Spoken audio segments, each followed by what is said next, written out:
Spring might already be in full bloom, but the astrology behind this season is still very much unfolding.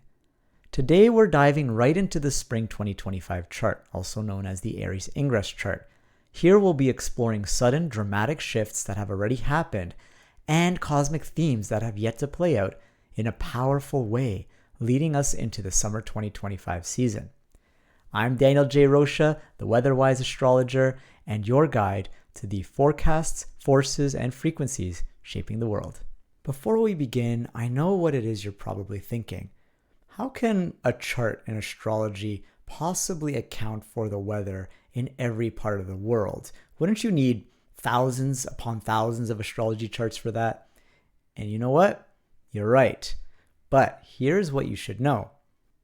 First, the planetary positions are the same no matter where you are in the world, and therefore the planetary themes still apply on a global scale. Where the differences lie for you are in the physical, emotional, spiritual, and political landscapes, as well as the climatology of your part of the world. As an example, a chart showing planetary themes with a lot of water. This likely wouldn't apply to the desert, but perhaps it is a time of year where one of those big deluges happen. And meanwhile, for you in your part of the world, it might project a lot of emotion and rain, lots of rain.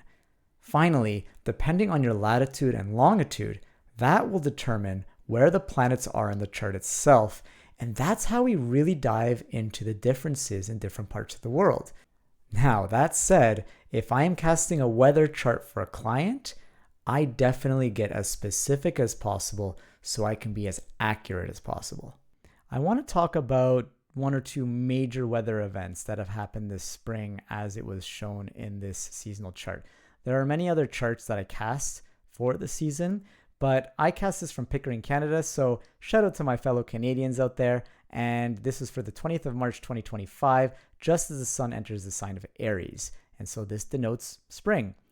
The events I want to bring into view are the ice storm, which is signaled by this stellium of planets here, and as well as Uranus, which is here, and Pluto here. They're very powerfully placed on this chart. And these two planets in powerful placements denote extremes as well as high winds and just surprises. Uranus is all about surprises. And we've had a very, very windy, destructively windy spring season up here where we are. When Mercury and Venus retrograded, they went back into the sign of Pisces.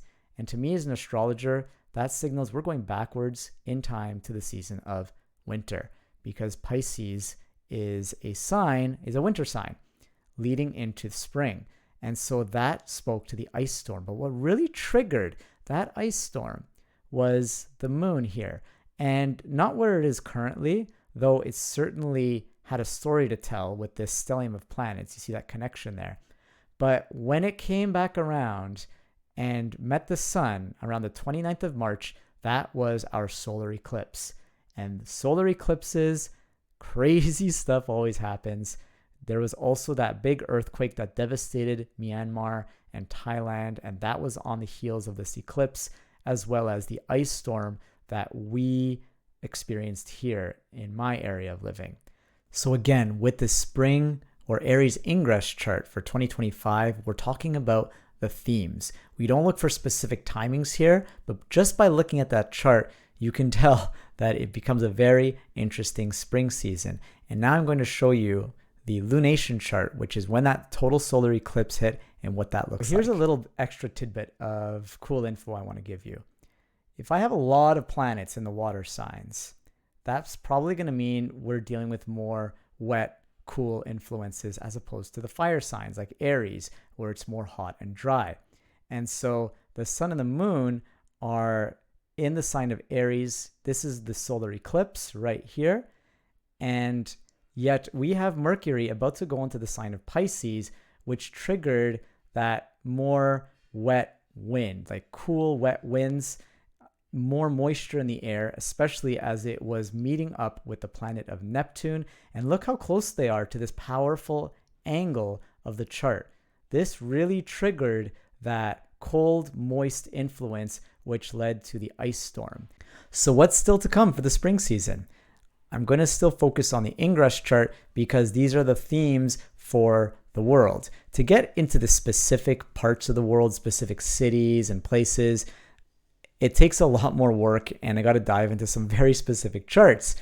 But what I can say is this really is a season of surprises. This is a season where things are just coming out of the blue, and they blindside us. And that's that Uranus influence in the 4th house. Now, it is in the sign of Taurus, so it's a little bit more moderating. Things get stuck. So you get these surprise elements swooping in, and then they just kind of stay there and they linger around. And that's a very Taurian vibe. And believe me, I'm a Taurus. I understand that more than most, and I will bash on all signs equally. So we are also dealing with that Aquarian energy with Pluto, and this is intense transformations. There have been illnesses that have been spreading, and this happens. They come in waves, right? And that wave is that Pluto energy. And I look to Saturn as well. And going back to that Mercury and Venus in retrograde, this spring season was all about miscommunications, blow-ups, because Mercury is about communication and about how we project our thoughts and our feelings. And Venus is all about relationships with other people. And so it's been a little bit vicious with just blow-ups out of the blue. And if you've either experienced that or if you felt one of those blow-ups yourself, then you've experienced that planetary energy. Uranus, again, in that really strong place in the seasonal chart, things are just happening out of nowhere. And Pluto is forcing us to live transformations, but through great intensity. And that came in the form of illnesses. And we're going through another sweeping illness wave right now. Spring is the season of emergence. It is new beginnings. And this season is really shifting our perspective in a very dramatic way, but also helping us to realize that, whoa, all right, we need to take a step back, take a deep breath, and just flow with that season. But really, this spring is just going to bring more intensity and more wind and more transformation. And that's going to come in different forms depending where you are in this world. But definitely wind is the key word here. And when I think of the element of wind, I go to the archetype of tarot, the swords. This is all dealing with matters of the brain, thoughts, how we express those thoughts, how we communicate to other people, and maybe just taking a step back and observing how we're going to respond before we respond instead of react, because these violent shifts and wind tantrums can definitely reflect on us. Have you been feeling these dramatic events, these intense shifts and transformations? If so, leave a comment in the section below. Let me know what that looks like for you. And finally, if you've enjoyed this content and want to continue on this incredible journey with me, hit the subscribe button below and follow me on the Weatherwise path.